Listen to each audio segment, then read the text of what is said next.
Hello. What do you mean coming in here this time of day? I'm very sorry, sir. Sorry? I want to speak with you. Sir, it's only once a year. I won't let it happen again, sir. You see, we're celebrating Christmas. Listen to me, my friend. I've had just about enough of this type of thing. And therefore, I'm going to give you a raise. Merry Christmas, Bob. I'm going to give you a raise and help you support that struggling family. So start that fire and make it strong this time before you dot another I, Bob Cratchit. And so Scrooge was better than his word. He did it all and infinitely more. And to Tiny Tim, who did not die, he was a second father. He became as good as a friend, as good a master, and as good a man as the good old city knew, or any other good old city, town, or borough in the good old world. He had no further contact with spirits, but it was always said of him that he knew how to keep Christmas well, if any man alive possessed the knowledge. May that truly be said of us, and all of us. And so, as Tiny Tim observed, God bless us everyone.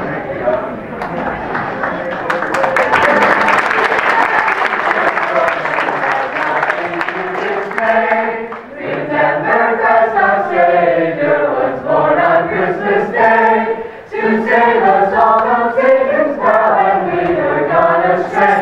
Oh, tidings of comfort and joy, comfort and joy.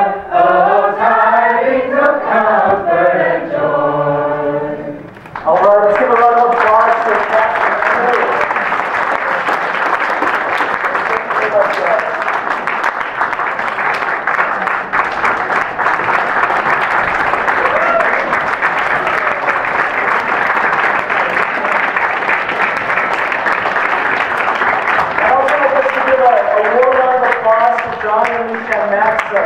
John wrote this entire performance, and both of them directed this together. So let's just give them a round of applause.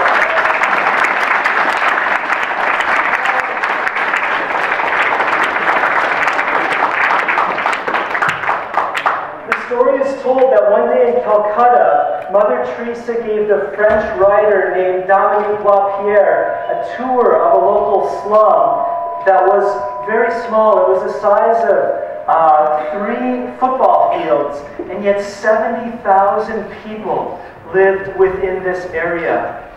And after meeting the slum dwellers, this French author, Lapierre, decided to live in Calcutta for the next 2 years in order to weave together the stories of the people he met into the form of a novel. And this slum he toured had a special name, and he decided that he would give his book the same name that the slum had. And the name of that slum is the City of Joy. The City of Joy.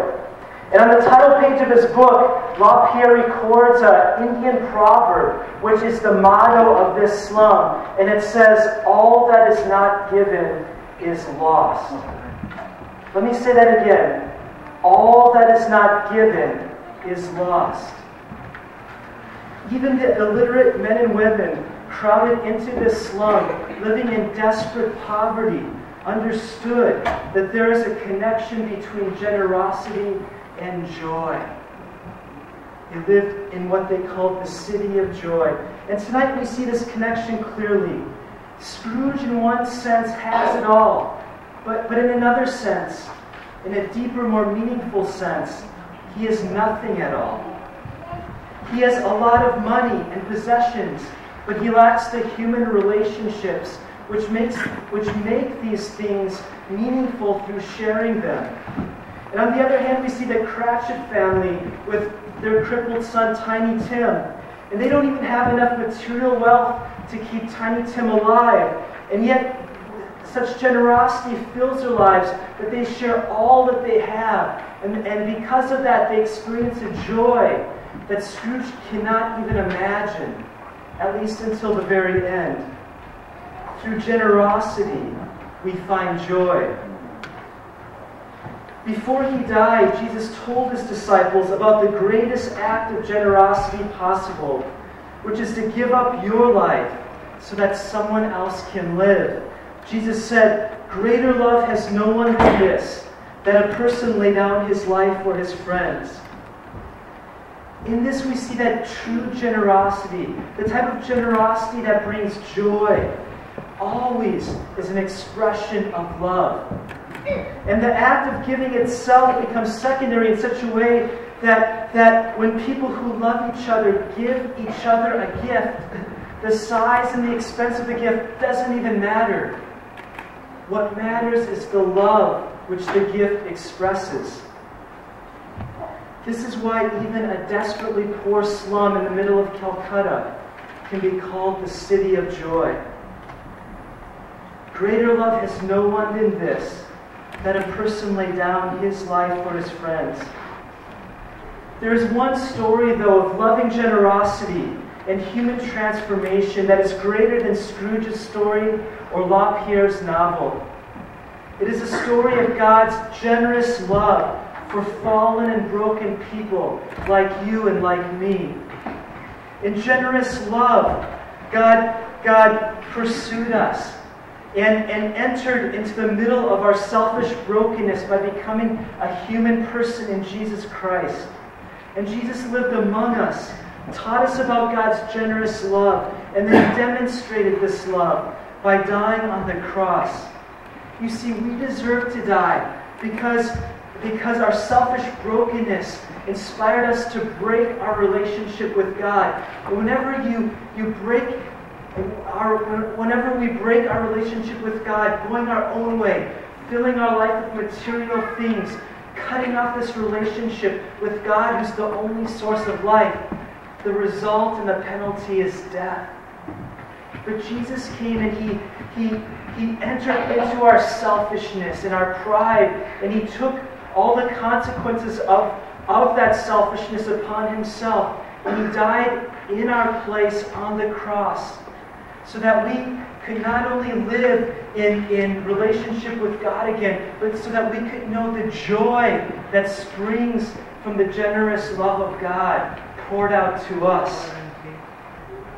Charles Dickens, the author of A Christmas Carol, which you watched tonight, and Dominique LaPierre both knew that there was this connection between generosity and joy.